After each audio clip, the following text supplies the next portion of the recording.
क्या दोस्तों आपको पता है क्रिप्टो करेंसी अपनाने के मामले में भारत विश्व में कौन से स्थान पर है?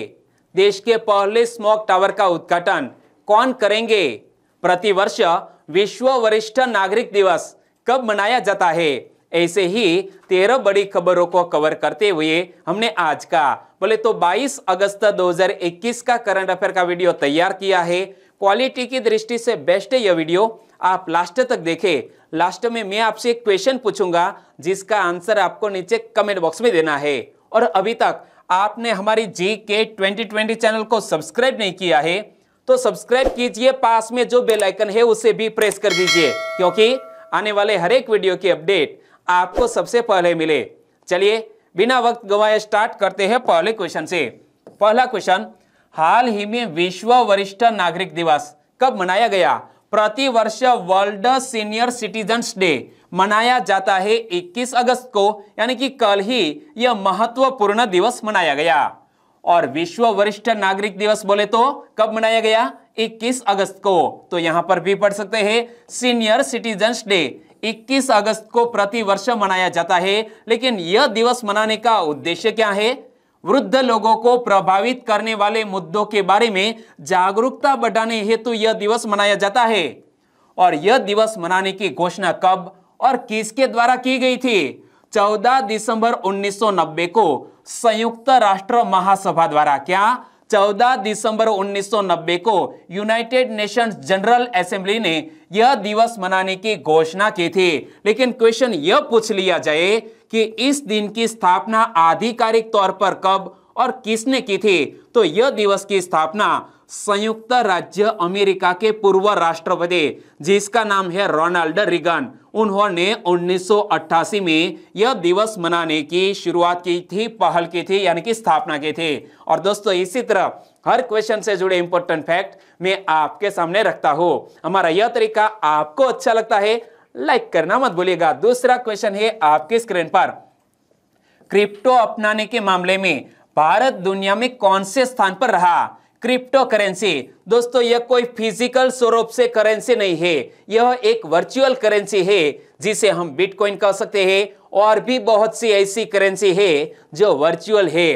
तो यह क्रिप्टो अपनाने के मामले में भारत दुनिया में दूसरे स्थान पर रहा, यानी कि इस क्वेश्चन का सही आंसर है दूसरे स्थान पर।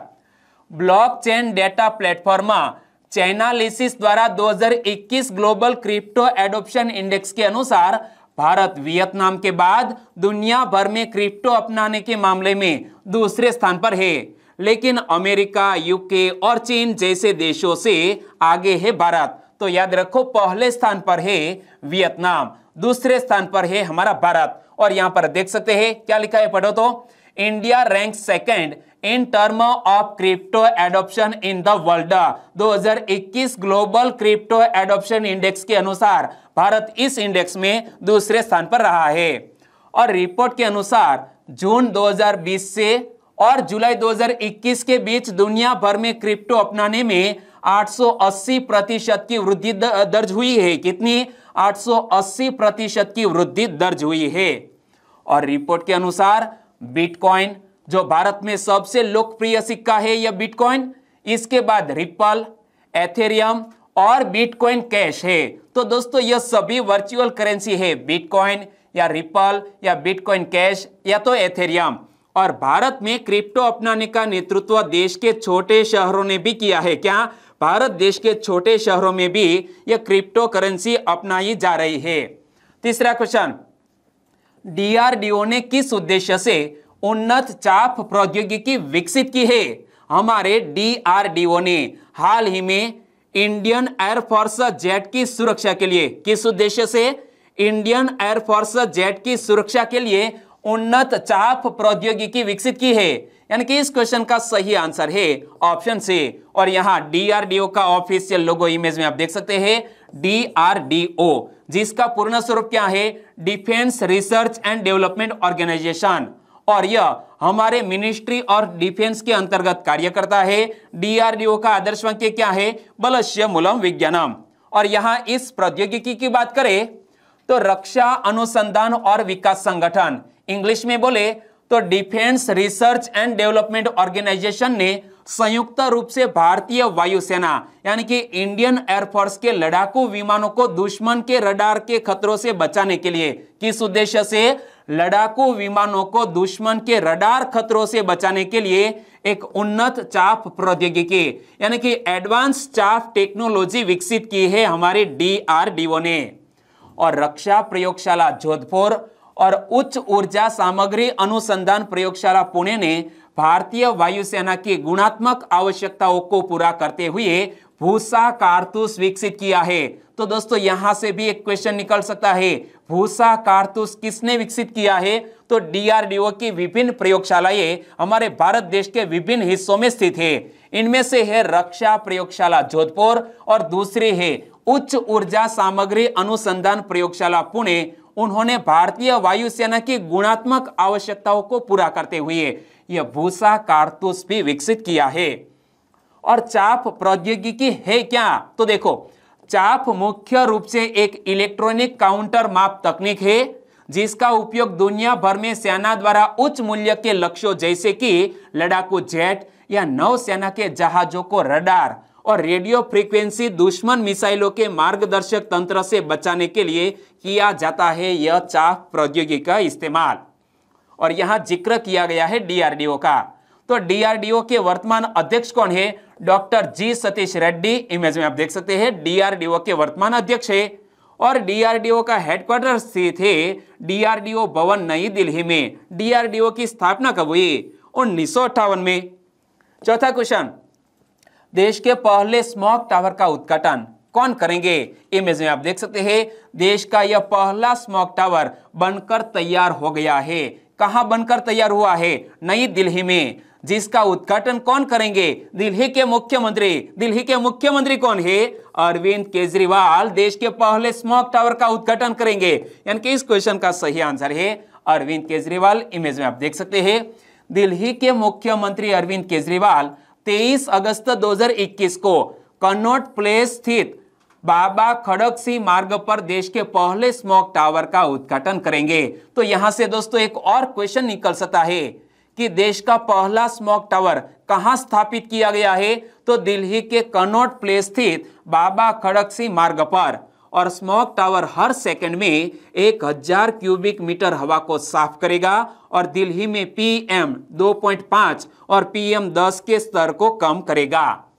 और मानसून सीजन के बाद स्मोक टावर पूरी ताकत से काम करेगा और दिल्ली प्रदूषण नियंत्रण समिति के वैज्ञानिकों के तदनुसार टावर के प्रदर्शन का आकलन करेंगे और एक मासिक रिपोर्ट पेश करेंगे। क्या? वैज्ञानिक तदनुसार टावर के प्रदर्शन का आकलन करेंगे और एक मासिक रिपोर्ट पेश करेंगे। और यहां जिक्र किया है दिल्ली का। तो दिल्ली के मुख्यमंत्री है अरविंद केजरीवाल और दिल्ली के उपराज्यपाल कौन है? अनिल बैजल। दोनों को इमेज में आप देख सकते हैं।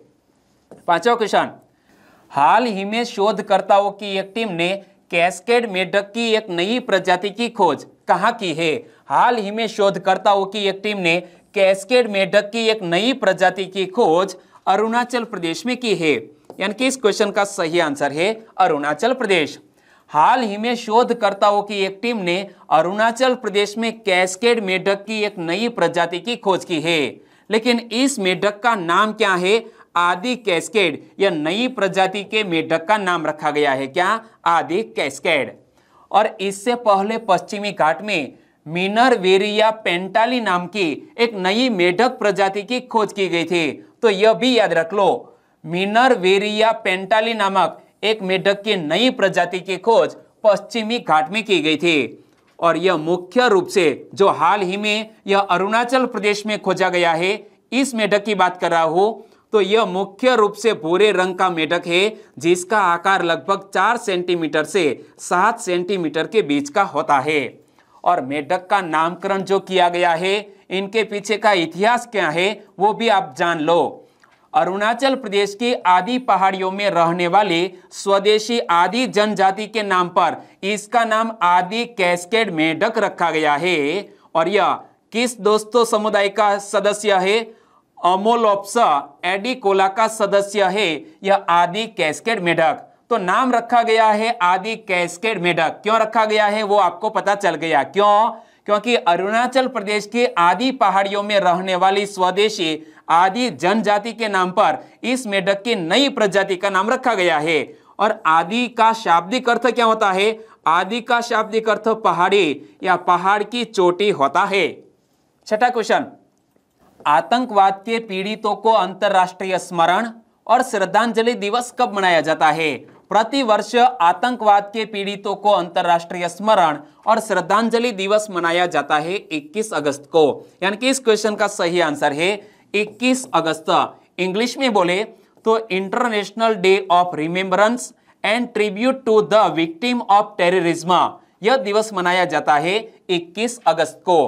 संयुक्त राष्ट्र हर साल 21 अगस्त को आतंकवाद के पीड़ितों को अंतर्राष्ट्रीय स्मरण और श्रद्धांजलि दिवस, इंग्लिश में बोले तो international day of remembrance and tribute to the victim of terrorism के रूप में मनाता है। कौन? यूनाइटेड नेशंस के द्वारा यह दिवस मनाया जाता है। और यह दिन दुनिया भर में उन व्यक्तियों को श्रद्धांजलि देने के लिए मनाया जाता है जिन पर आतंकवादी हमलों के कारण हमला किया गया, घायल किया गया, आघात किया गया या अपनी जान गंवाई गए। और इस दिन को 2017 में संयुक्त राष्ट्र महासभा ने यानी कि यूनाइटेड नेशंस के जनरल असेंबली द्वारा नामित किया गया था और पहली बार 2018 में यह दिवस मनाया गया था। तो याद रखो, पहली बार यह दिवस कब मनाया गया था? 2018 में। सातवां क्वेश्चन, शांतिलाल जैन किस बैंक के मैनेजिंग डायरेक्टर और चीफ एग्जीक्यूटिव ऑफिसर बने हैं? इमेज में आप देख सकते हैं, यह है शांतिलाल जैन। वो हाल ही में इंडियन बैंक के एमडी और सीईओ बने हैं। यानी कि इस क्वेश्चन का सही आंसर है इंडियन बैंक। और यहां क्या लिखा है पढ़ो, government appoints Shantilal Jain as MD and CEO of Indian bank. और वो 3 साल की अवधि तक वो इंडियन बैंक के एमडी और सीईओ बने हैं। शांतिलाल जैन को 3 साल की अवधि के लिए इंडियन बैंक के प्रबंध निदेशक और मुख्य कार्यकारी अधिकारी के रूप में नियुक्त किया गया है। वह इंडियन बैंक के एमडी और सीईओ के रूप में पद्मजा चंद्रू की जगह लेंगे। तो यह भी याद रख लो कि शांतिलाल जैन किसकी जगह लेंगे? पद्मजा चंद्रू की जगह लेंगे। और वह वर्तमान में बैंक ऑफ बड़ौदा में कार्यकारी निदेशक है। और मंत्रिमंडल की नियुक्ति समिति ने शांतिलाल जैन को प्रबंध निदेशक और मुख्य कार्यकारी अधिकारी के रूप में इंडियन बैंक में पद ग्रहण करने की तारीख या 1 सितंबर 2021 के बाद से 3 साल की अवधि के लिए वित्तीय सेवा विभाग के प्रस्ताव को मंजूरी भी दे दी है। तो हमें याद रख लेना है कि यह महानुभाव अब इंडियन बैंक के एमडी और सीईओ बनेंगे। और यहां जिक्र किया गया है इंडियन बैंक का, तो इंडियन बैंक का हेडक्वार्टर कहां पर स्थित है? चेन्नई में स्थित है। और यहां चेन्नई की बात आई तो चेन्नई का पूर्व का नाम क्या था? मद्रास। और दोस्तों, प्रति वर्ष मद्रास डे कब मनाया जाता है? आपको याद है तो नीचे कमेंट सेक्शन में जरूर बताना। और इंडियन बैंक की स्थापना कब हुई? 1907 में इंडियन बैंक की स्थापना हुई। यह दोनों फैक्ट याद रख लो दोस्तों, क्योंकि एग्जामिनेशन में ऐसे फैक्ट अक्सर पूछ लिए जाते हैं। 8वां क्वेश्चन, इस्माइल साबरी याकूब कहां के नए प्रधानमंत्री बने? इमेज में आप देख सकते हैं, नाम है इस्माइल साबरी याकूब, हाल ही में मलेशिया देश के नए प्रधानमंत्री बने हैं। यानी कि इस क्वेश्चन का सही आंसर है मलेशिया। मलेशिया के राजा सुल्तान अब्दुल्ला अहमद शाह ने कहा कि 61 वर्षीय इस्माइल साबरी याकूब को 114 सांसदों का बहुमत हासिल है। और इस्माइल ने मलेशिया के 9वें प्रधानमंत्री के रूप में शपथ ली है। तो याद रखो, मलेशिया के 9वें प्रधानमंत्री बन गए हैं इस्माइल साबरी याकूब। और तकरीबन 114 सांसदों का बहुमत हासिल हुआ है। और इससे पहले इस्माइल साबरी याकूब मुहिद्दीन यासीन की सरकार में उप प्रधानमंत्री थे। और मुहिद्दीन यासीन, जिन्होंने हाल ही में मलेशिया के प्रधानमंत्री पद से इस्तीफा दे दिया, उनका स्थान लिया है इस्माइल साबरी याकूब ने। और यहां मलेशिया की बात की गई है तो मैप में देखिए, 2 हिस्सों में बटा हुआ यह कंट्री जिसका नाम है मलेशिया। मलेशिया की कैपिटल का नाम है कुआलालंपुर। और मलेशिया की अर्थव्यवस्था काफी हद तक पाम ऑयल के कारोबार पर निर्भर है। और विश्लेषकों का मानना है कि भारत में खाने में इस्तेमाल किए जाने वाले तेलों में पाम तेल का हिस्सा 2/3 है। और भारत मलेशिया के पाम ऑयल का सबसे बड़ा खरीदार देश भी है। और हाल ही में हमारे भारत देश ने एक पाम ऑयल से जुड़ी हुई पॉलिसी भी लॉन्च की है। तो यहां से दोस्तों हमें याद रख लेना है, यहां से क्वेश्चन निकल सकता है कि भारत मलेशिया के पाम ऑयल का सबसे बड़ा खरीदार देश भी है। नवा क्वेश्चन, निम्न में से किस पूर्व एथलेटिक के कोच का नाम ओम नाम्बियार है? दोस्तों हाल ही में एक भारत देश की पूर्व एथलेटिक, उनके कोच का नाम है ओम नाम्बियार, जिसका उम्र संबंधी बीमारियों के कारण निधन हो गया है। वो पीटी उषा के कोच थे। यानी कि इस क्वेश्चन का सही आंसर है पीटी उषा। इमेज में आप देख सकते हैं। भारत को पीटी उषा जैसी सर्वश्रेष्ठ ट्रैक एवं फील्ड स्टार देने वाले प्रसिद्ध कोच ओ एम नाम्बियार का उम्र संबंधी बीमारियों के कारण निधन हो गया और वो 88 वर्ष के थे। और नाम्बियार के परिवार में उनकी पत्नी लीला, 3 पुत्र और 1 पुत्री है। उन्होंने कोझिकोड जिले वडाकरा स्थित अपने आवास पर अंतिम सांस ली और सबसे पहले द्रोणाचार्य पुरस्कार हासिल करने वाले प्रशिक्षकों में से एक। और इस साल पद्मश्री पुरस्कार पाने वाले नाम्बियार को लगभग 1 सप्ताह पहले अस्पताल में भर्ती कराया गया था। और नाम्बियार पार्किंसन की बीमारी से पीड़ित थे। कौन सी? पार्किंसन की बीमारी से पीड़ित थे और 1 सप्ताह पहले अस्पताल में भर्ती कराया गया था। और हमारे भारत देश के एक ऐसे कोच जिसको द्रोणाचार्य पुरस्कार भी मिला है और इस साल पद्मश्री पुरस्कार से भी सम्मानित किया गया है एम नाम्बियार को, जिसका हाल ही में निधन हो गया। 10वां question, Indian film festival of Melbourne awards 2021 में सर्वश्रेष्ठ फीचर फिल्म का पुरस्कार किसने जीता है? हाल ही में Indian film festival of Melbourne 2021 में सर्वश्रेष्ठ फीचर फिल्म का पुरस्कार जीत लिया है स्वरा रई पोट्रो ने। यानी कि इस क्वेश्चन का सही आंसर है ऑप्शन सी, स्वरा रई पोट्रो। भारतीय फिल्म महोत्सव मेलबर्न 2021 के विजेताओं की बात करें तो सर्वश्रेष्ठ फीचर फिल्म का अवार्ड स्वरा रई पोट्रो ने जीता है। सर्वश्रेष्ठ प्रदर्शन पुरुष का अवार्ड सूर्या शिव कुमार ने स्वरा रई पोट्रो के लिए जीता है। तो सर्वश्रेष्ठ प्रदर्शन महिला फीचर का अवार्ड विद्या बालन ने शेरनी के लिए और निमिषा सजयन ने द ग्रेट इंडियन किचन के लिए जीता है। और द फैमिली मैन 2 के अभिनेता मनोज बाजपेयी और सामंथा अक्कीनेनी, इमेज में आप देख सकते हैं, Samantha Akkineni Indian film festival of Melbourne awards के नवीनतम संस्करण के विजेताओं में भी शामिल थे। 11वां question, small business launch initiative किसने लॉन्च किया? हाल ही में small business launch initiative launch किया है फेसबुक इंडिया ने। यानी कि इस क्वेश्चन का सही आंसर है फेसबुक इंडिया। फेसबुक इंडिया ने 20 अगस्त 2021 को स्मॉल बिजनेस लॉन्च इनिशिएटिव नामक एक नई पहल शुरू की है। और यह पहल ऑनलाइन लेडिंग प्लेटफॉर्म इंडीफी के साथ साझेदारी में शुरू की गई है। फेसबुक इंडिया ने किसके साथ साझेदारी की है? इंडीफी के साथ। इंडीफी क्या है? यह एक ऑनलाइन लेडिंग प्लेटफॉर्म है और यह छोटे और मध्यम व्यवसायों को सहायता प्रदान करेगा जो स्वतंत्र ऋण देने वाले भागीदारों की सहायता से क्रेडिट तक त्वरित पहुंच प्राप्त करने के लिए फेसबुक पर विज्ञापन देते हैं। और भारत पहला देश है जहां फेसबुक ने यह पहल शुरू की है। क्या? भारत पहला देश है जहां फेसबुक ने इसी तरह की लोन देने वाली पहल शुरू की है। और इस पहल का उद्देश्य क्या है? फेसबुक ने यह पहल छोटे व्यवसायों के लिए व्यावसायिक ऋणों को अधिक आसानी से सुलभ बनाने के उद्देश्य से शुरू की है। और यह भारत के micro, small and medium enterprises क्षेत्र के भीतर ऋण अंतर को कम करने का भी प्रयास करता है। 12वां क्वेश्चन, सहायकों, ड्राइवरों और पुजारियों के लिए कोविड राहत पैकेज की घोषणा किसने की है? हाल ही में सहायकों, ड्राइवरों और पुजारियों के लिए कोविड राहत पैकेज की घोषणा की है असम राज्य की सरकार ने। यानी कि इस क्वेश्चन का सही आंसर है ऑप्शन बी, असम राज्य के सरकार। बोले तो हेमंत बिस्वा शर्मा असम के वर्तमान मुख्यमंत्री है। असम सरकार ने सहायकों, ड्राइवरों और पुजारियों के लिए कोविड राहत पैकेज की घोषणा की है। और इस राहत पैकेज के तहत निजी बसों के चालकों और सहायकों को एक मुश्त 10,000 रुपये की राहत मिलेगी। कितनी? एक मुश्त 10,000 रुपये की राहत मिलेगी।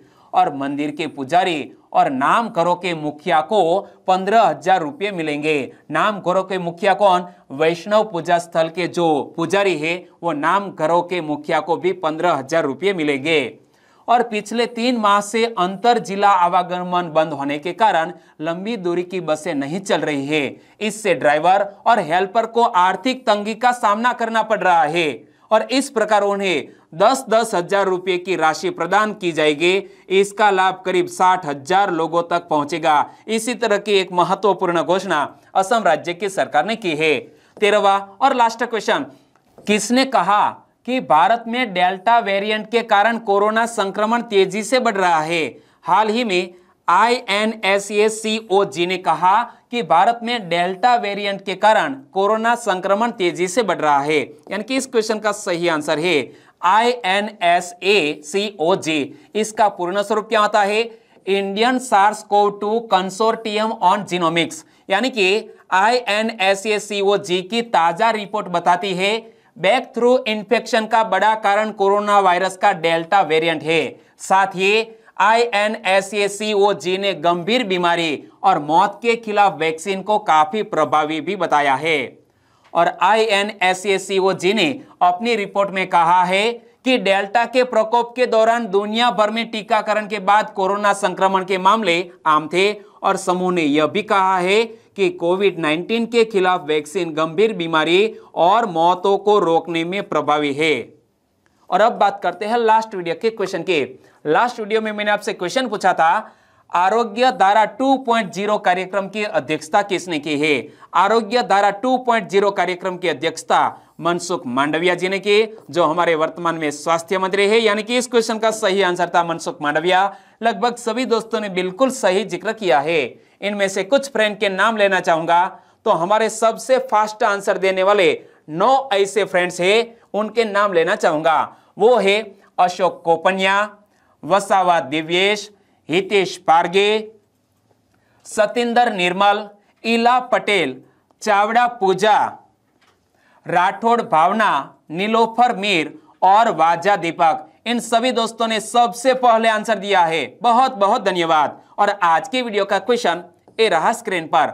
सुर्खियों में रहा माउंट मणिरंग किस राज्य में स्थित है? दोस्तों कल ही मैंने आपको बताया था यह माउंट मणिरंग जो सुर्खियों में रहा है किस राज्य में स्थित है। सही ऑप्शन चुन लिया है तो आंसर दीजिए नीचे कमेंट बॉक्स में। और वीडियो वाकई में आपको अच्छा लगता है, हेल्पफुल लगता है, तो आपके दोस्तों को फेसबुक, व्हाट्सएप या टेलीग्राम के जरिए इस वीडियो की लिंक शेयर करना मत भूलिएगा। बस छोटी सी उम्मीद के साथ वीडियो खत्म करते हैं, फिर मिलेंगे नए करंट अफेयर वीडियो के साथ। तब तक के लिए टेक केयर एंड जय हिंद।